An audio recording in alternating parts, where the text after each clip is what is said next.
We're just gone 4 minutes past 7, so we'll make a restart. You're all very welcome to Policy and Resources here in July.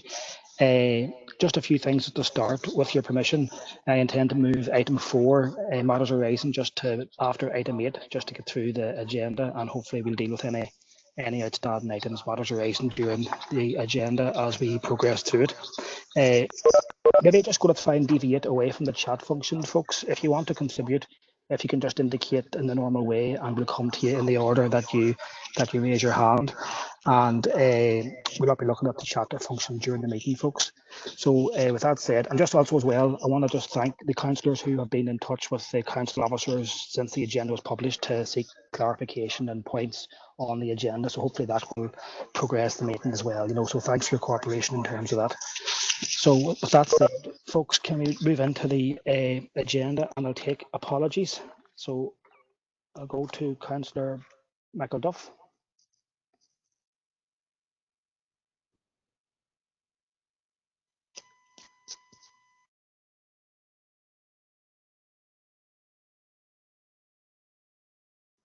Okay, I'm just having a bit of sound issues, folks, so just bear with me a second here, okay?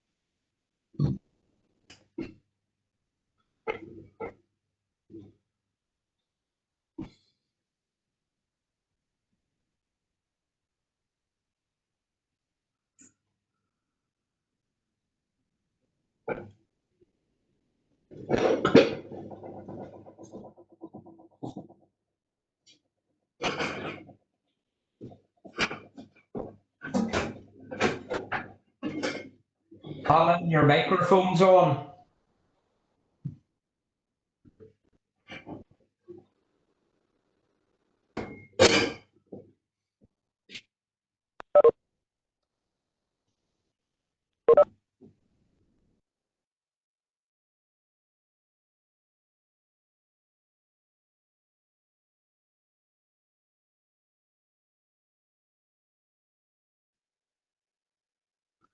If you're still there, Victor, I'm glad that something's on.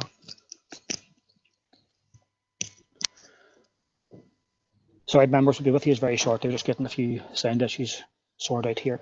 Apologise. How's that going now? I can hear okay, yeah.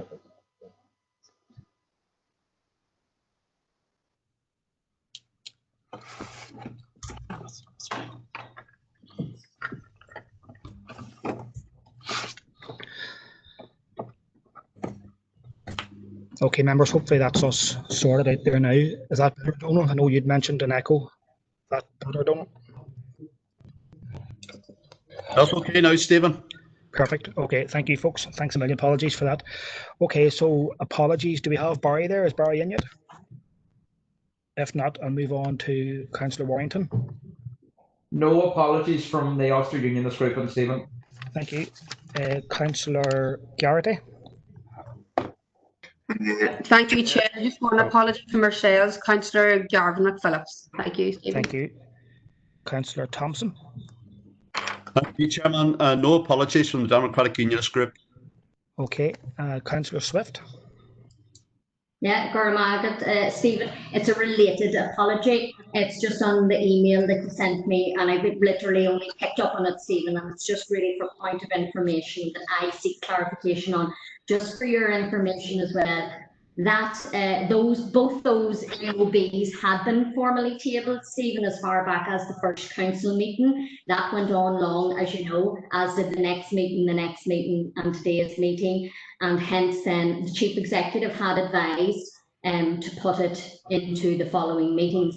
Now, while I appreciate the meetings went on and we didn't get that length of the agenda, in the interests of the timeliness required for both AOBs that I presented in writing, I wish to further ask, are you going to hear them this evening from me? Now, I know you've said not to prejudice the opinion, but I just thought from your email you may not have been aware I had already tabled, and I was waiting patiently, and the occasion didn't arise given all the debate on all of the other matters. So, Okay. what Well, no problem. Well, I suppose we'll just see how we get on tonight, Bernice, with time and stuff. And if we do have ample time afterwards, we'll look at it then, you know. You Okay. will hear it. You will definitely hear it then, Stephen. Well, we'll look at it. To know now for the purposes of this, well, Stephen, it's human rights, and if you're not going to hear it, I will be protesting virtually and leaving anything that I would deem to be farcical, given the fact that I was pronounced and organised. I just thought maybe you weren't informed. So if you are going to agree, then I can accept that and be appreciative and grateful for that. But if you're not, it's a hullabaloo time for me. I'm sorry, but no, I understand. Listen, but I suppose in terms of the relevance of now, this is actually we're discussing AOB under apology, so we've went completely back to front here. It's just yes or no, Stephen. I don't want to drag it out. If you're saying you're going to hear me under AOB for the No More Delays campaign for all the victims of the Trouble, and then the extradition of Liam Campbell campaign, that there were just 2 items, and I tabled them way back. Okay. I just thought you didn't know that. That's why I was seeking clarification. No problem. Okay. Well, as I say, Bernice, if you could time, if it's 9:30, 10:15, we're not going to start that debate at that time of the night, because the issues that you mentioned do deserve proper debate and proper discussion. And I don't think this committee is the relevant committee for them. However, if you could time, we'll make a call on it then. Okay. I'll do it. Thanks very much, Margaret. Okay. Okay, it's just another point, Bernice, on that. I suppose, you know, it's probably unfair to members who may wish to contribute to this debate that this will be sprung on them to a certain extent tonight as well. So, no, actually, it's been well circulated, Stephen. That's the way I do my business as well, in fairness. Okay, Chris okay. is the chair of the council, and it's been well discussed. I'm not bouncing anything on anyone. That's not my style. Thank you very much. I won't accept that criticism. And in fairness to all the people that's impacted by the 2 items. Okay, but if we're going to move on, we got an apology here from Councillor Stephen Donnelly as well. Okay, so if that can be noted. Is there any other apologies? Do we have Councillor Michael Duffin? Don't have Barry. Well, I don't think we've any apologies there from the Sinn Féin team. Okay, so moving on, folks. Then, so to the agenda, item. Where are we now? We'll take item 5, the Chief Executive Director of Reports there. Consider report on rural needs annual monitoring report 2019-20, paper A, and that's Margaret.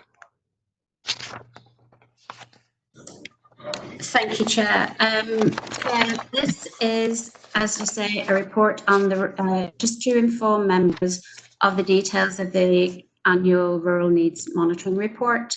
It follows the template and the guidance issued by DAERA. Appendix 2 contains a summary of the information which has been extracted from rural needs impact assessments which were previously agreed by committee. Appendix 3 provides details of information also extracted from RNIs. Some of the information and statistics to which we make reference have now been updated. For instance, we also now give cognizance and links to DAERA's rural statistics information. So it's recommended that members note the contents of the Rural Needs Annual Monitoring Report 2019-2020. Okay, thank you, Margaret. Can I take Councillor Gannon, please? Thank you, Chair. This was actually had my hand up just to mention something that Bernice was saying there. No.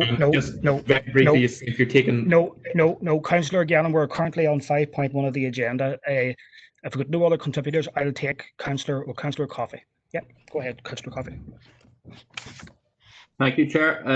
It's in relation to I raised this with Celine, but I still think, if possible, I would like to propose that when we do rural proofing, I don't think it's enough to do rural proofing from a negative perspective, which is that do we consider the adverse impact of a given policy relative to the rural population. I think we need to be actually taking a more additional role, which is that we don't just look at what negative impacts that could arise from given policies. We need to actually take a positive approach to actually bring forward policies which affect positive outcomes in terms of actual, like almost reversing the approach. So we don't just consider acts of omission, but we need to consider acts of commission, or the other way around, acts of commission, and we need to consider acts of omission, so that we actually look at what more we can do, as opposed to simply looking to mitigate what we do that may be negative. So I just think that would add significantly to the impact on rural communities. Thank you, Donald. Councillor Green. Thanks, Chair. Yeah, well, I would agree with Donald there on that, and that's again of the proposal in last night in around rural inequalities. So committee could be set up to look at all of them things and to recommend changes to the council policy, and then to lobby central government on other things that we deem, but we have to put our own house in order first before we can actually dictate or lobby central government, as I believe. So I would agree with Joan. Thank you. Are you happy to propose that report, Councillor Green? Yeah. Thank you. And can I just take a seconder, please? I'll second it, Stephen Feely. Councillor Feely. That's great, Councillor Feely. Thank you. 5, and we're all agreed with that, yeah? Okay. 5.2 is a similar report. It's on the review of the implementation of the Rural Needs Act, paper B, 5.2, and the recommendation 5.2 is again to note the outcome of the review of the implementation of the Rural Needs Act 2016. Can I get a proposer and seconder for that, please? Anne-Marie, Councillor Donnelly. Happy to propose that, please. Thank you. Thank you. Councillor Coffey. Happy to second it, and in particular I want to highlight the fact that was clarified in correspondence received from Celine that we will be contacting key rural community organisations in terms of consultations going forward. So thank you, Chair. That's great. Thank you, Donald. Okay, moving on then to item 6.1 is to consider the report of the audit panel meeting held on the 24th of June 2020. Again, that's just for noting. If I could just take a proposer from a member, please. Did I propose that? That's fair. Happy here. Thank you. So it's proposed by the chair of the panel, Councillor Green, and a seconder, Councillor Garrity. Is that correct? Happy enough? Okay.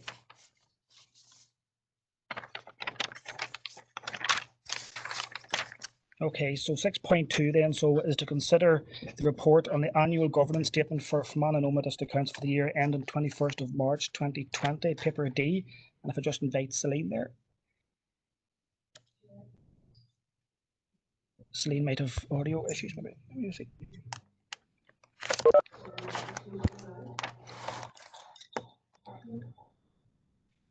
Hello, can you hear me? Yeah, got you nicely. Okay, so this paper is an important document to the annual governance statement for the Council for the year ended 31st of March 2020. It follows a standard format and it has been reviewed in detail by the audit panel, but just to draw your attention to the significant governance issues that were identified, and they relate to COVID-19, to Brexit, and also to general financial uncertainties, and they're detailed at point 2.7. So the recommendations of the report is that you do formally approve the governance statement, which will then be submitted to the Audit Office and Department for Communities, and then will be subject to review there as part of our annual audit process, and that you give approval to the Chairperson of Policy and Resources to sign off on the governance statement.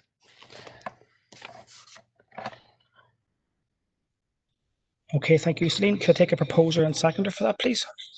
Proposed. Councillor Robinson, is that right? And seconder, please.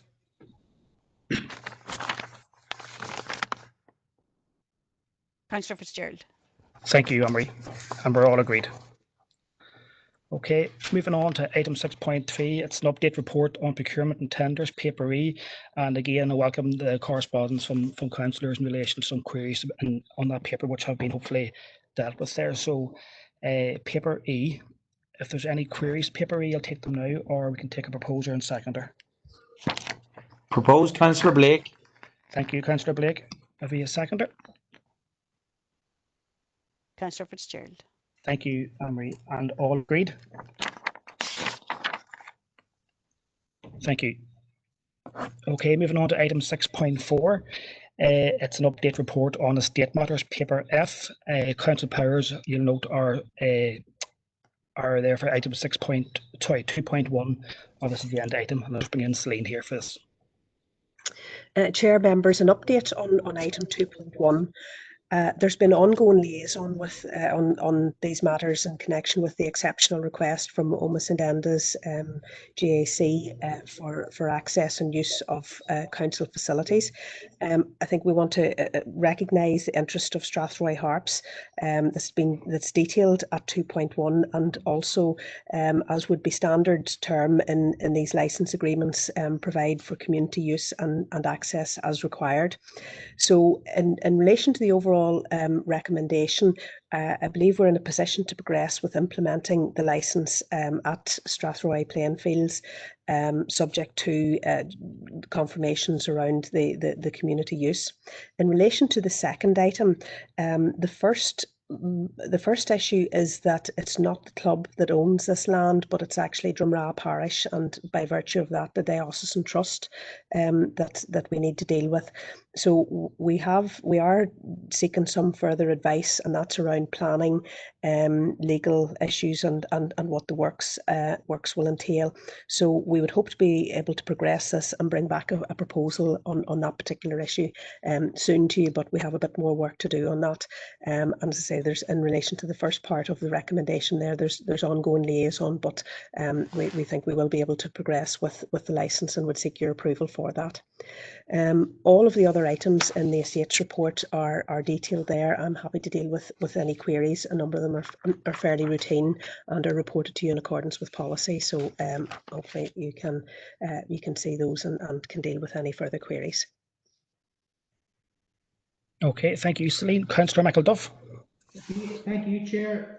Chair, commend Celine for presenting the report in the way she has, and I would like to propose the adoption of the 9 recommendations contained in point 8.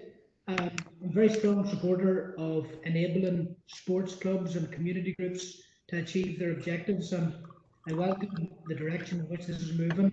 I think I think the local community association will want to put their seal of approval on this as well. But I do know from speaking to Strathroy Harps contacts today that they and Oma St Enda's are working very well together in this matter. So the temporary licence for 6 months would be very, very good.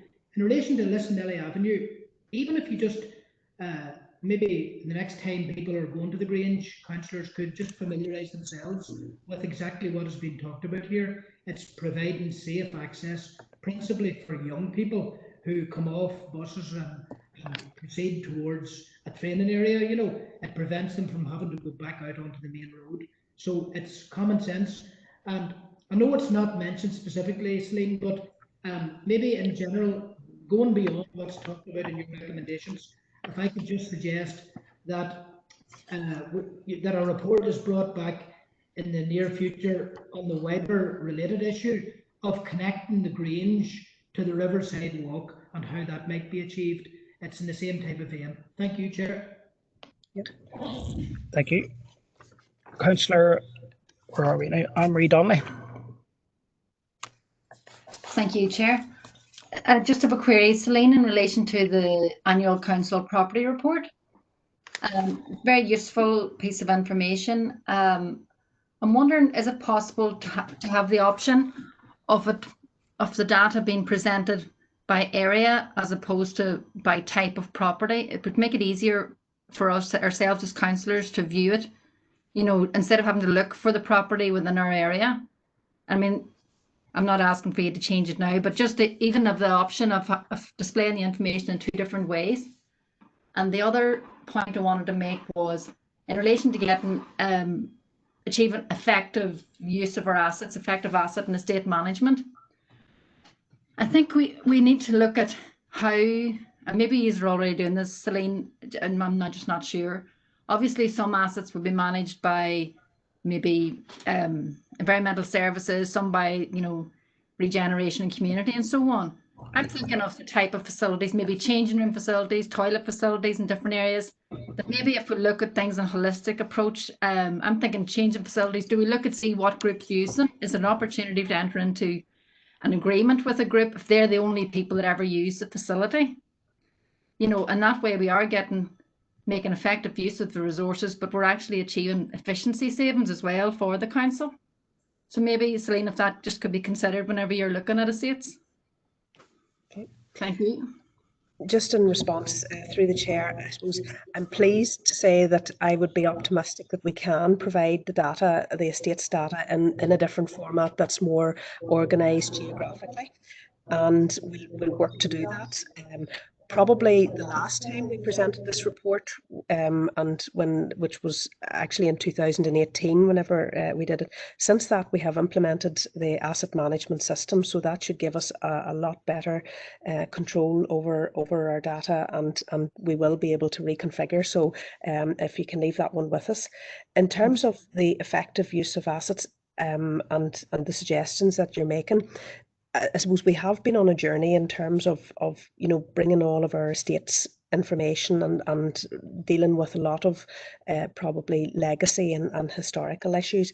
But I would note that increasingly we are starting to put out expressions of interest to see whether there are assets that can be used by the community maybe more effectively than the council is, and that is. It is addressed in our estate strategy, and it would be part of our approach going forward, and we can certainly reinforce that. Again, it might take a bit of review and working through just to see where there are particular issues, and obviously there needs to be the capacity within the community to deal with that. But I would be, again, positive about that suggestion and the fact that that is the approach that we're adopting increasingly. That's great. Thanks very much, Celine. And Chair, can I just declare an interest? And I must have an association with some of the groups that have leases that are being sealed. So just want to declare an interest in this point. No problem, Councillor Donnelly. And I may have actually inadvertently skipped past declarations of interest, so apologise. I'll just take them now whenever we're actually on that point. So if you have any declarations of interest, please indicate and we can take them now, sure. Chair, if I may declare a declaration of interest in item 16, 2.6 learning and development, where I'm benefiting from that. So. Okay, thank you. Okay, so moving on, Councillor Fitzgerald. Yes, Stephen, just on that, declaring that I'm a member of Strathroy Community Association, although I haven't got invited to a meeting yet. But it was just on Councillor McElduff's proposal. I'd like to second that proposal. And I know there's a lot of ongoing good work there between a lot of people and getting that through. So it's very good to see that. And on Barry's other recommendation, or probably a proposal from Barry about bringing a paper forward about connecting the Riverside Walk to the Grange. If Barry has proposed that, I'd like to second that just to get a paper, because it is well used and it's another great joining to the town centre walk, and that it's been asked for many times. So great work for all the council staff. Thank you. Okay, thank you, Anne-Marie. Councillor Armstrong. Thank you, Chair. It was just really on the agreement lease for Nicar, and I just wanted to say it is a momentous occasion to see that in print, and I know 3 years in the making, and say that the community in Irvinstown really look forward to working with Gardram and to watching the development unfold. And thank you to Celine. It's been a long haul, but Celine and her team for the dedicated work they've done, and the legal team. Just wanted to put that on record. Thank you very much, Chair. Thank you, Councillor Armstrong. Councillor Erskine. Thank you, Chair. Likewise, I just want to say it's wonderful to see the Nicar now in print and happening. And I'm also delighted to see Clabby Community Group there and the Mugga progressing, which is a huge step forward. I know many in Clabby will be delighted with that, because they've been looking for a Mugga for quite a number of years now. But I just wanted to pick up at a point there. It says Temple Road, Clabby. My understanding is that it's actually Clabby Road, Clabby. Temple Road would be more towards Enniskillen, so could that maybe be changed? And happy to support the recommendations there. Thank you, Chair. Okay, thank you, Councillor. Councillor Curry. Margaret clearly, and just to echo that, I think the people in Irvinstown will be glad to see the movement on Nicorn.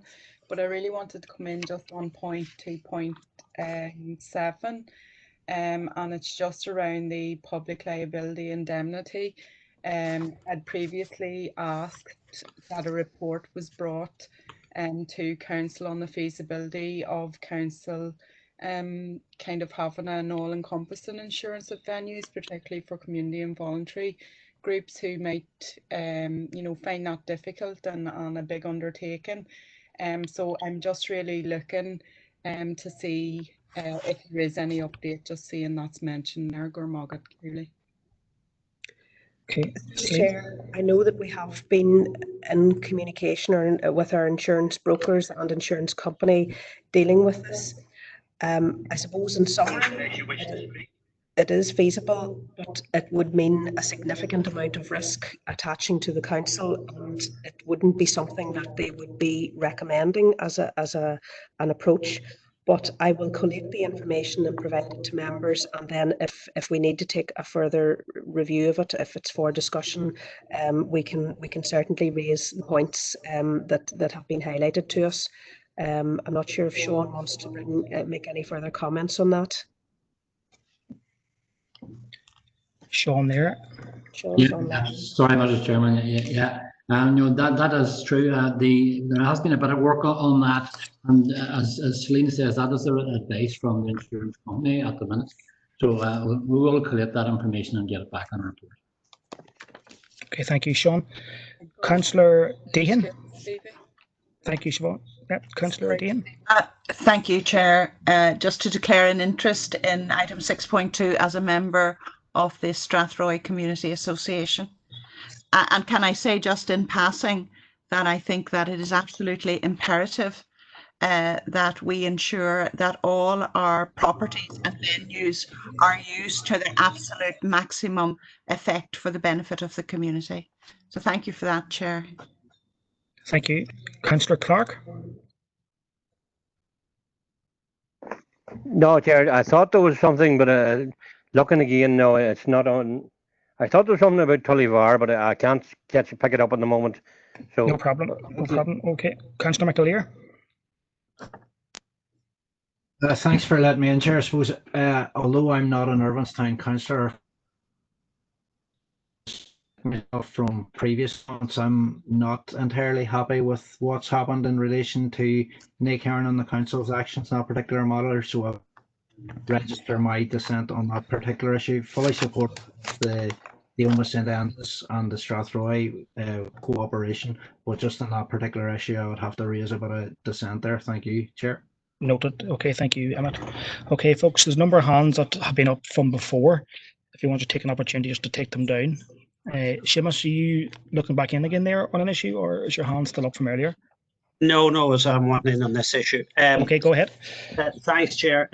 No, it's in around Clabby, Mugba, and again, like other Councillor Erskine and that, I'm delighted to see that getting the go ahead.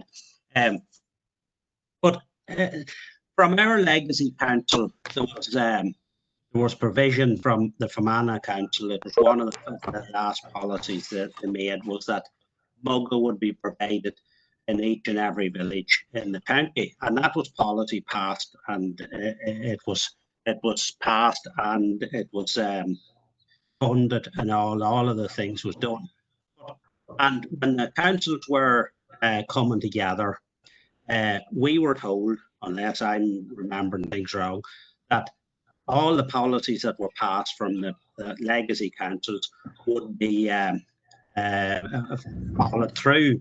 And but now it seems that they're not, because like Clabby, they have ended up having to get gone through a process of getting outside money for putting the mug there. Now, this was a policy from Fermanagh District Council.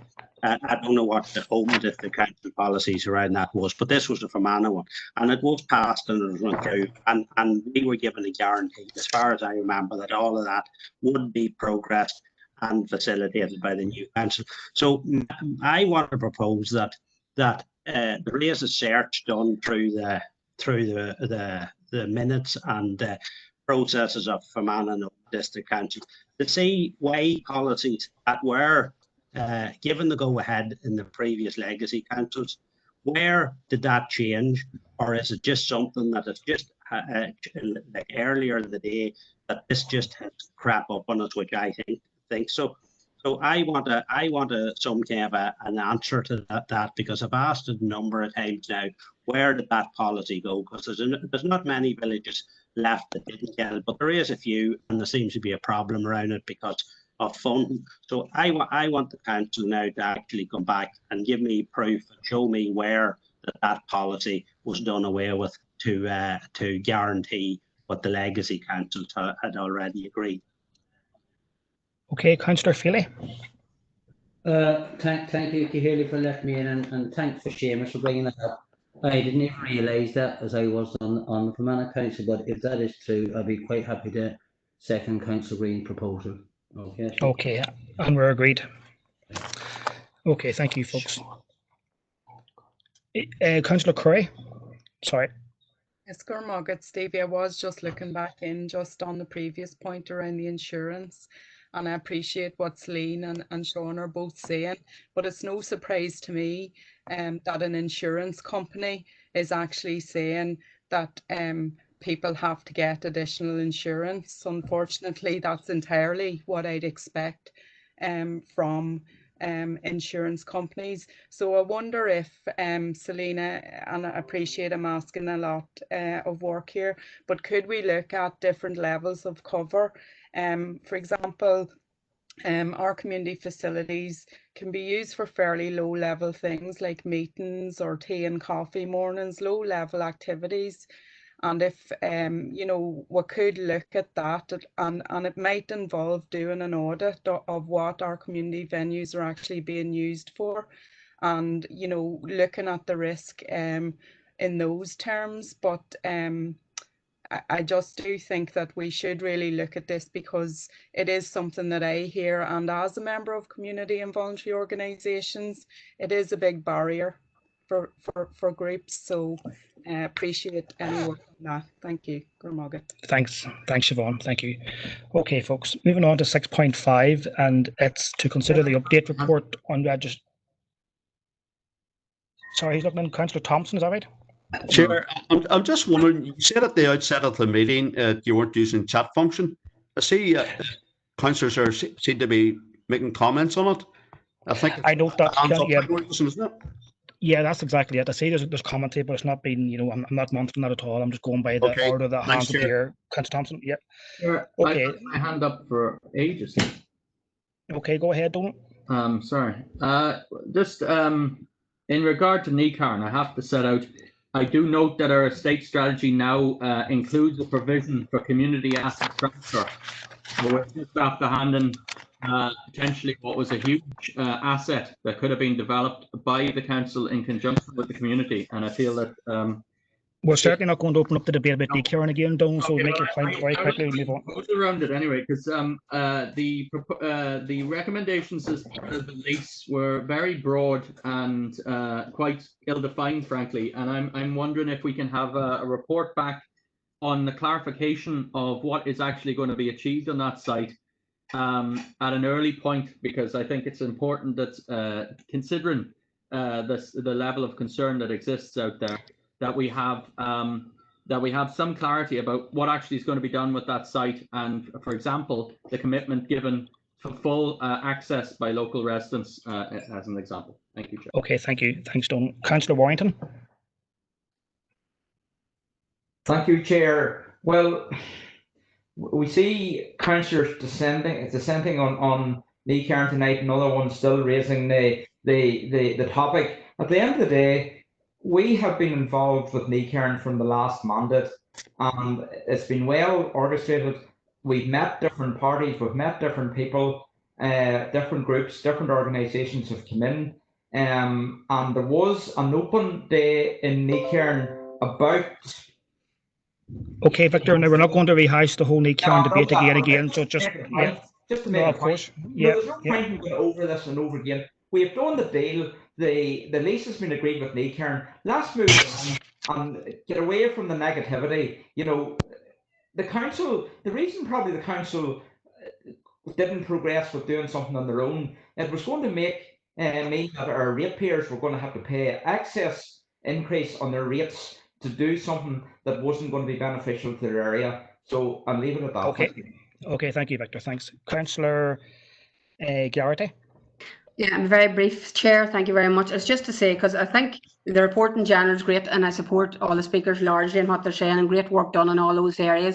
But I do think the officers are given a hard task and a lot of work assigned back. And the only point I'd make, Chair, if you'd allow me, is that there was in a substantial meetings and a meeting held in the Bonegger. So if there's a report wanted back, I have the full documentation here of what Karen proposed to do in the short, medium and long term. So if the officers want me to hand that to them to give out, I'm prepared to do that, because there's no need for them going and drafting a full report, which indeed Donal O'Coffey, Councillor O'Coffey, was invited to, but maybe through his work or whatever was he unable to go to, which is unfortunate, because we were briefed at length. So rather than the officers having all that work to do, I have that document here if they need it. Thanks for that. Okay, thanks, Mary. Okay. Councillor McClary.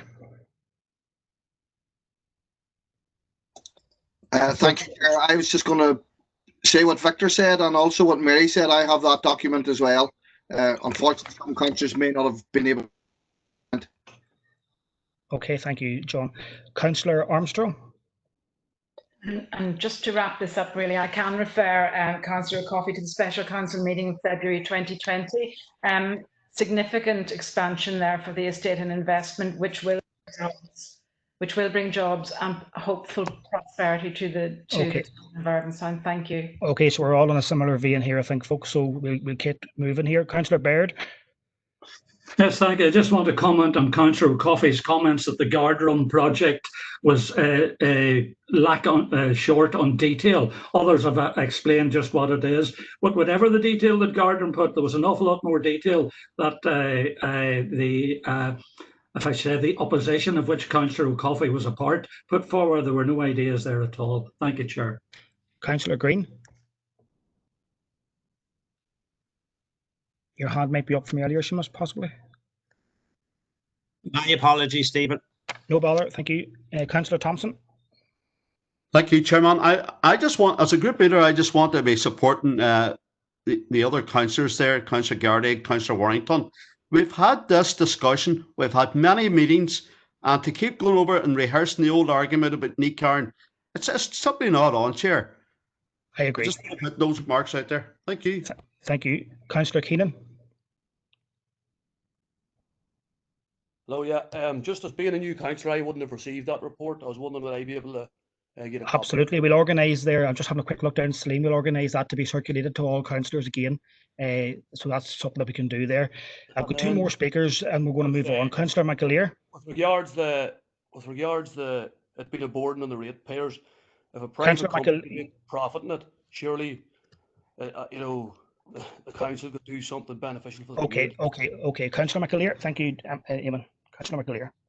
Thanks for letting me back in, Chair. I'll be very brief. It's interesting to listen to a couple of previous speakers saying that issues that have been agreed by either the legacy council or previous councils shouldn't be questioned, and yet we're just coming from a meeting where they're looking to reverse a decision that this council made in 2017 in relation to the Green Road. Thanks, Eamon. Councillor Irving. Thank you, Councillor Irving. Sorry, thanks very much, Chair. It's just we have councillors have a corporate responsibility to accept decisions democratically by the council. And if Councillor McAleer, we can't revisit decisions and as a council reverse a decision, which is perfectly democratic as well. So some members need to realise they're elected to take corporate responsibility for decisions taken by the state corporately. Thank you. Thank you. Donal, very briefly. Councillor Coffey. Thank you, Chair. It's just very briefly, I want to state that in regard to that report, I actually sought a copy of that report, but was denied me previously. So I just want to put that on the record. And I don't know how you can do a decision over such a vast sum when you denied access to the information. And yes, it was held, the meeting in Irvinstown, at a very inappropriate moment when I couldn't make it up there. But the document that was actually discussed was then denied me as a councillor. I want to put that on the record. Okay, well, I'm sure we'd strongly dispute it was denied to you, but it'll be made available as soon as possible. It was, Chair. It was 6 actually, point- I requested it. And it was, 6.5 is to consider the update report on registration services, paper G. This is just for noting, folks. If I just take a proposer and second to note that document, please. I propose, Chair, Councillor Thompson. Thank you, Councillor Thompson. Anne-Marie, sorry. And Councillor Robinson, I think, came in there to second that, and we're all agreed. Thank you. 6.6 is to consider the report of Director of Corporate Services and Governance there. I think we've got one action coming out of this report, I think, and that's to seek a recommendation for a member of the Drainage Council. And I just looked down to Celine, so just hand over to Celine there. Chair, 4 items in this report, and the recommendations are set out on page 4 there, 1 to 5. And just to note that Councillor Rainey's proposed appointment to the Drainage Council wasn't able to be progressed because he had previously served 2 terms. And they have written to us, the correspondence is there outlining the seeking a further nomination, and also highlighting that they may wish to encourage nomination of female councillors. So if there are any nominations there, we can put those forward. There is still an application process that has to be completed, and obviously the outworking of that is what is the issue in respect of Councillor Rainey's appointment.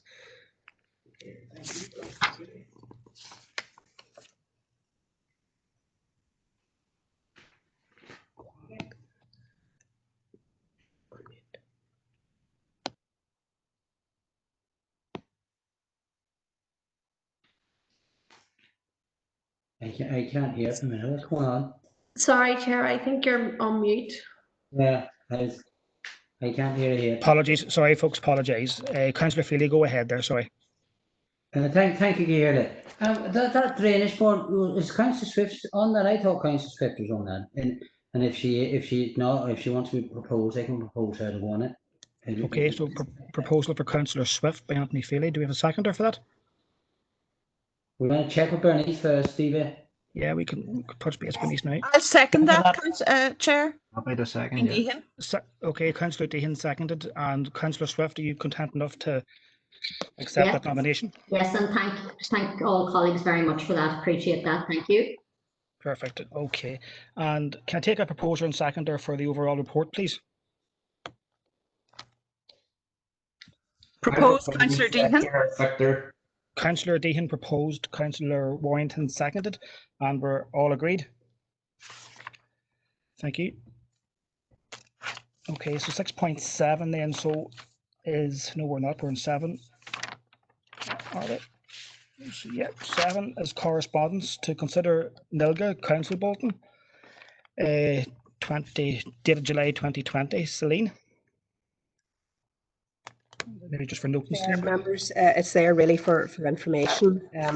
If there's any points that members wish us to make representations on or to highlight, we can do that both as a council and through our representatives, our councillor representatives on the various working groups that they have established or they have in place. Okay, thank you. Can I take Chair, I propose noted. Thank you, Councillor Thompson. Councillor McAleer? I have quite an important one to raise under 6.6, and I didn't realise we'd skip quite past it there. It was to do with the recording arrangements at Council Meeting 2.2, where I'm not really satisfied with the answer that's come back to us. I wonder. That's as much as I mean, we have carried out an investigation as requested. There are 3 seconds of tape that appears to go blank. That is confirmed by the backup tape, which is exactly the same. We have contacted the supplier who has also checked the tapes. I can confirm categorically that the council officers have not edited and have no scope to edit the tapes, almost in the same way as we've no scope to edit this live broadcast as well. We have checked back to the minute takers' notes, and they've confirmed that there was a suggestion that other councillors had spoken in that period. The minute takers' notes confirmed that they actually spoke before that. That particular item of debate goes on for 12 minutes, 11 minutes 50 seconds, I believe it is, and there does appear to be a 3-second stop at 1:26:27, and that is what's there. We do not believe there's anything further that is missing. And it has faded out and come back in again in that period of time. And I appreciate that Councillor McAleer may not be entirely satisfied with that, but that has that is the findings of the review, and I don't know that there's anything further that we can do to progress it. Just my recollection of the meeting is that there was a lot more than 3 seconds left out, and I know there was at least one other speaker came in further to what I was saying, and the chair also spoke. And am I right in saying, just from what's been provided here, that the chair accidentally wiped part of the recording? And is there no way that either that recording can be recovered from Absolute Technologies? Have they been contacted to see, how can this be ensured that it doesn't happen in the future? Obviously, we're working with a different technology at the minute, but to me, it's quite concerning. My recollection is very different to what's been recorded here. Through the chair, and again, having checked with the supplier, there isn't a long period missing, or it hasn't been wiped. There's 3 seconds that appear blank. The speakers that you had previously referenced do speak on the matter, and extensively so, over the 11 minutes 50 on that particular item. And that corresponds also with the minute taker's notes in the issue.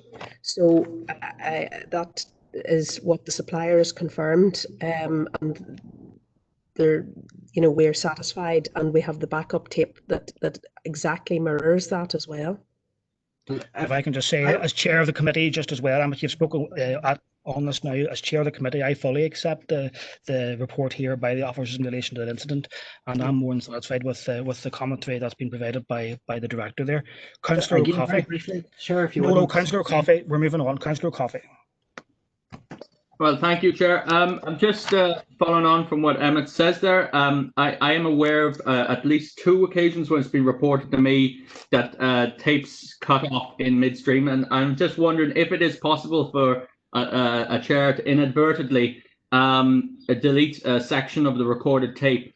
Has that happened previously? If the 2 cases are correct, then it may be that it has occurred more often. I'm wondering, is there a possibility that, for the point of public clarity, that we have some confirmation around whether this has happened previously? Thank you, Chair. Thanks, Tom.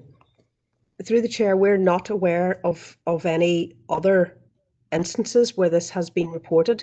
We are aware where there was 1 or 2 instances where the backup failed, but that was, we were quite open and transparent about that issue whenever it occurred, and it is some time ago. There was further backup arrangements that were put in place at that time to minimise those risks. We can seek further assurances from the supplier to assuage members' concerns in this, but it is a fairly it's an internal loop system that doesn't, it's not something that we can edit, and I don't believe that that there can be significant delete. There can be switch off, it can move to another person, and that will mean that person's sound is not recorded in the same way whenever someone moves on. But I don't believe that there's a delete function. It's controlled through the same system that is here in the chamber in the Grange. And if there are specific instances, again, we can go back and check the backup tape and check the arrangements in place. And those are the explanations around. Okay, thank you. Councillor McCloughy. Thank you, Chair. I think Celine has just answered my query. My understanding is, I had a brief look online at what that equipment does. It either records or it doesn't, and there's no option for deletion. So it's either recorded, or it's been inadvertently turned off, or it has stopped. It doesn't. But that's my. That was Celine. Okay. Okay, thank you, and I think again the point's been well made by Celine. Councillor Curry. I had a listen back to this today, and I really don't know what the fuss is about. You can clear, there's nothing of the debate lost. There's certainly, I mean, I think 3 seconds is really a maximum amount that's missing there. Okay. You know, I'm happy to accept the report. I just think Absolutely. this is absolutely ridiculous. Absolutely. Councillor Keenan. Oh yeah, I was just wondering, could those missing seconds or minutes or whatever they are be retrieved by Absolute Technologies? And going forward then, if there was an issue, is there any sort of warning that you as the chair would have, or Okay, I can just check if the missing 3 seconds can be retrieved. Celine, do you know that, or? My understanding is that it's not that they're missing, it's just that they have gone, Just the word silent. And there seems to be movement between it is quite, it's slightly abrupt on the tape, I would acknowledge, but it's very fractional. It's not minutes, and we do have a backup tape, and it's exactly the same on the backup tape, so that again sort of gives us some veracity around the issue. But I will certainly seek the, assurances from the supplier. As I say, it is the same system that is used here in the Grange, and we have upgraded the town hall system in recent years to ensure that, again, that we weren't working off older technology. And if members wish to provide any specific examples, I will certainly review those. But again, to confirm that we have no edit function or any scope in relation to that. And I think it would be wrong to suggest that whilst there is an abrupt stop, that's through the control panel. I don't believe that that there's been errors in the recordings. is it a case if Councillor Campbell there, go ahead, Glenn. Caherly, well, I have to say I accept the explanation that's been provided by the officers, and I would query, really, we're talking perhaps under 3 seconds it's been contested, is it not here? Is this a reasonable use of our officers' time and subsequently of ratepayers' money, and are we being charged by the company for what would seem to be a forensic reanalysis of the recording? So is this cost, and what is the cost of this, which is descending into a bit of a farce from what I can gather? Yeah, absolutely. And on that point, Glenn, I'm going to move on. You know, we're actually bordering on the realms of farce here at this stage. 3 seconds, which have been amply and correctly, I think, explained by Celine. So we're going to move on to item 8 here. Staff matters, a paper here again for noting, folks, unless there's any queries on item 8, staff matters. And just sorry, before we take staff matters, if I can just ask you just to put down your hands there, whoever has got their hands still remaining, please. Okay, so staff matters, Celine. Chair, 3 main items here that we're reporting, giving you an up-to-date picture on the current staff resource arrangements. Those numbers have marginally changed since last week, but I did get them earlier on, and they are broadly similar. Details of the Council's annual Fair Employment Monitoring Return, which obviously is an important statutory obligation, and it presents a snapshot picture and then also details of movement. The table at 2.2 then gives you the reported statistics, and it gives you the previous year's figure in brackets, just to explain that. And the comparator there is generally the census figures for Fermanagh and Omagh, which would be somewhat out of date now, 2011, but that remains the position. The third item is around sickness absence. A comprehensive report was provided to members on various issues related to sickness absence, and in that we acknowledge that this year's absence figures are high. Obviously the current situation is different now and impacted in different ways with COVID. But the work in that area and the monitoring continues on, and that is the position for the year. So really all of the recommendations here are for noting of the information. Okay, so to note the 3 strands of the report, number of speakers. Councillor Thompson. Thank you very much, Chairman. Can I just thank Celine for the report, and I'm happy enough with all the notes that have been in it, to note the 3 recommendations as put forward. Thank you. Thank you. Councillor Wilson. Yes, Chair, I'm happy to second that. I know the absentees and that, but this year was one that we don't want back again, and there's probably a genuine excuse. Thank you. Okay, that's great. Thank you, Bert. Councillor Anne-Marie Donnelly. Sorry, Chair, I was just going to second that. Perfect, thank you. And Councillor Feely. Same as, but I just want to say very good here for the gender balance, 50% each. Very good. Thank you, Anthony, and we're all agreed with that. Yeah. Okay, so that takes us to the end of item 8. So we'll just address matters arising then. So from the P&R meeting the 10th of June, and I'll just go through them here now, page by page. I'm happy to take you as you shout out, maybe, so I don't have to keep an eye on the screen. So matters arising from the 10th of June is agenda item 4. So page 1, 2, 3. Yeah, go ahead. Siobhan Curry here. Go ahead, Siobhan. Fairly, just in relation to 4.1 there, the climate change and sustainable development update, and I note that we do have a meeting scheduled for the end of the month with the climate resilience group. But I was at the recent all-party regional group on climate action. I was attending that last week, and there is a sense of urgency, Caerley, around the lack of a climate change act now.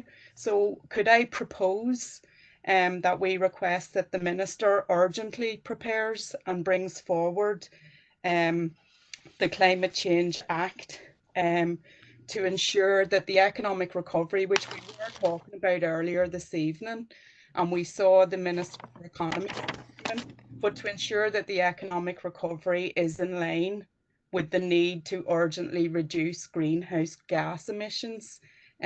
We can't delay on this any longer, Chair. Our council has declared a climate emergency, and we need this Climate Change Act now to start taking action. We are the only place on these islands that doesn't have a Climate Change Act. So I would like to propose that we write to the Minister and urgently request that that urgently is brought forward. Gormagad. Okay, thank you. Councillor Feely.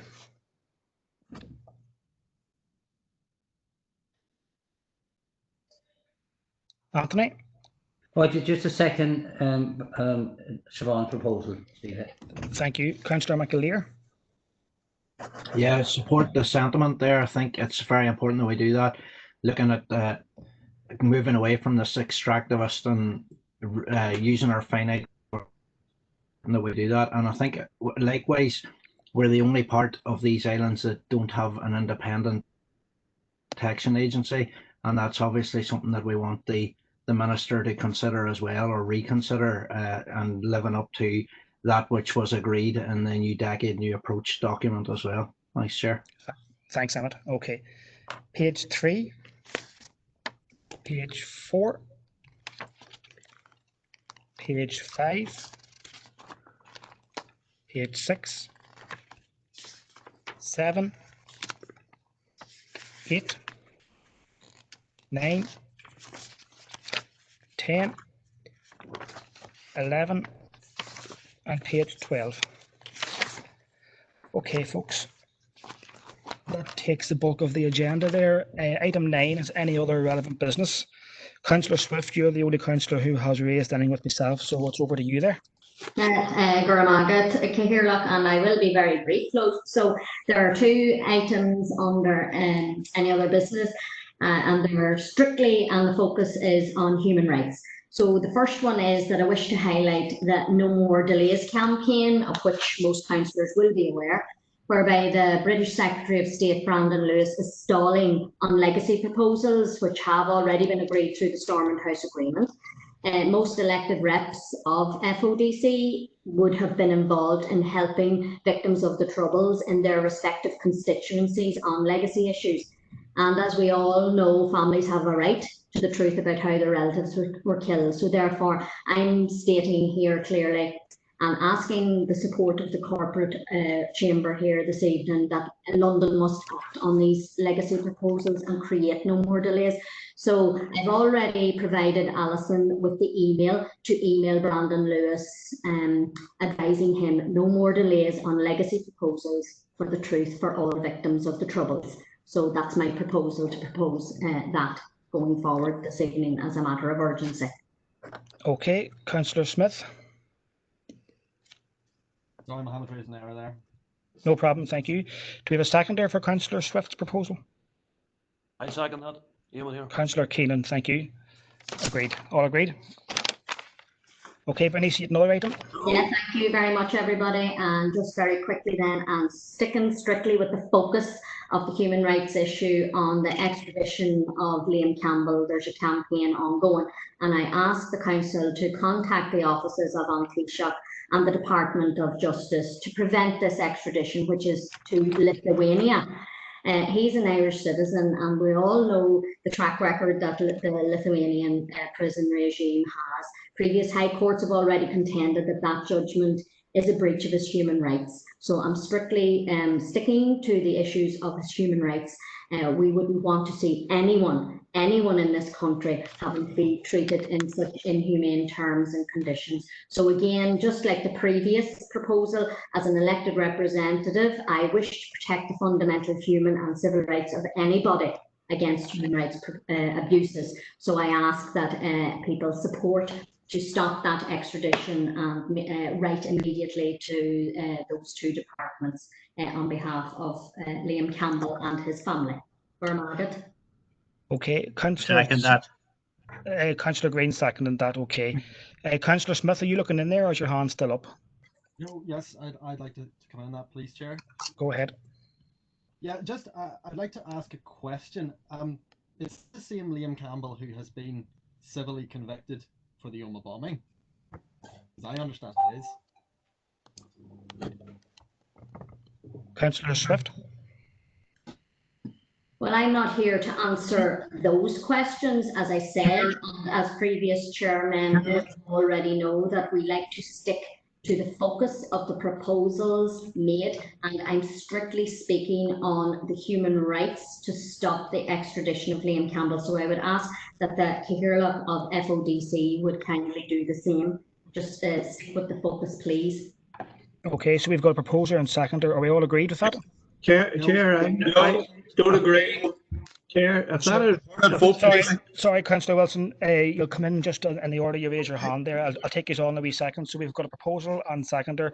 We don't have agreement, so I'm just going to take that as a vote here now. Just bear with me 1 second, members, till I get the paperwork here. Bear with me.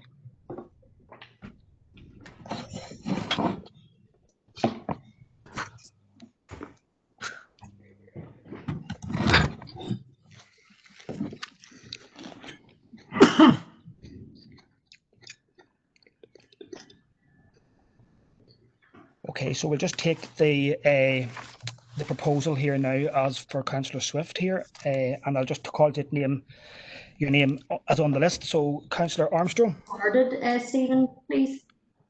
Recorded. Recorded vote. Okay. Yes, please. Gurmagat. Councillor Armstrong. Against.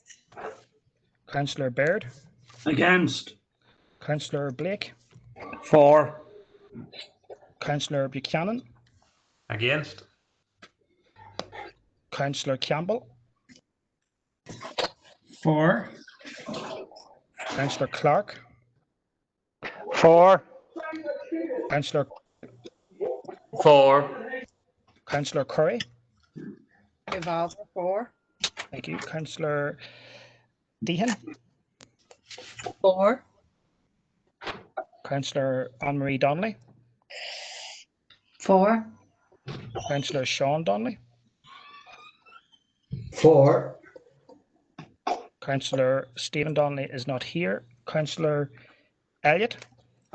Against. Councillor Erskine. Against. Councillor Feely.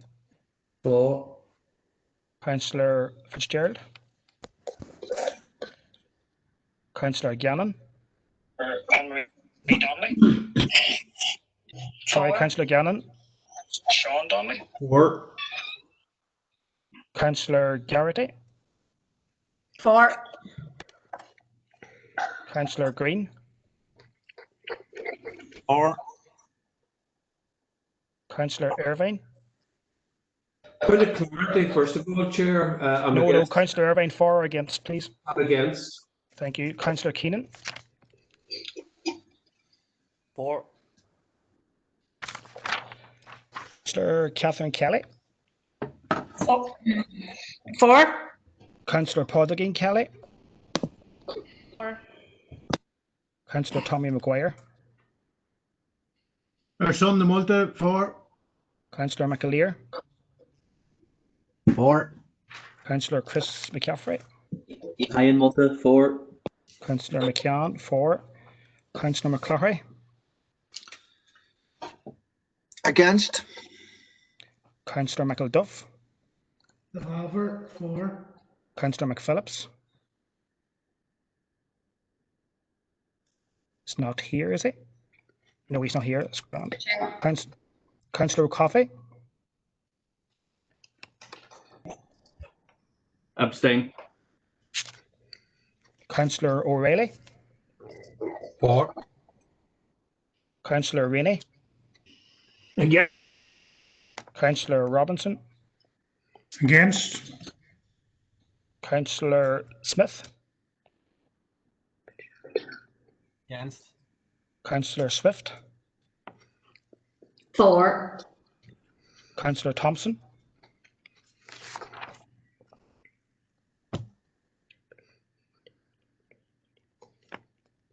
Councillor Thompson.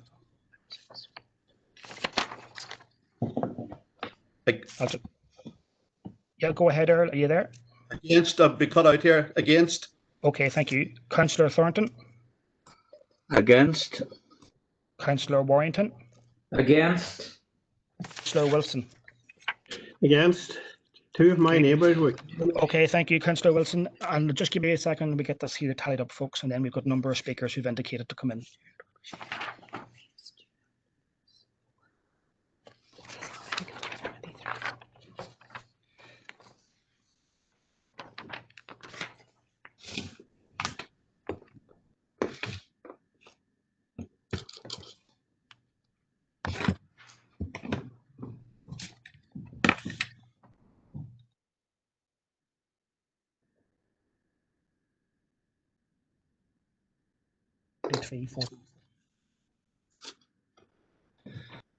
Okay, so we've got 23 for, 14 against, and 1 abstention. So that proposal is carried. Okay, Councillor Gannon. Thank you, Chair, and apologies for coming in earlier at the wrong time. I appreciate you need to have tight chairing of this. No problem. Chair, I want to come in because obviously you've took a bit of AOB there, and I was chatting. I too, like Bernice, have been trying to raise an issue for a while in AOB and other meetings for a couple of months now, and the chief exec initially steered me away from raising it in this meeting.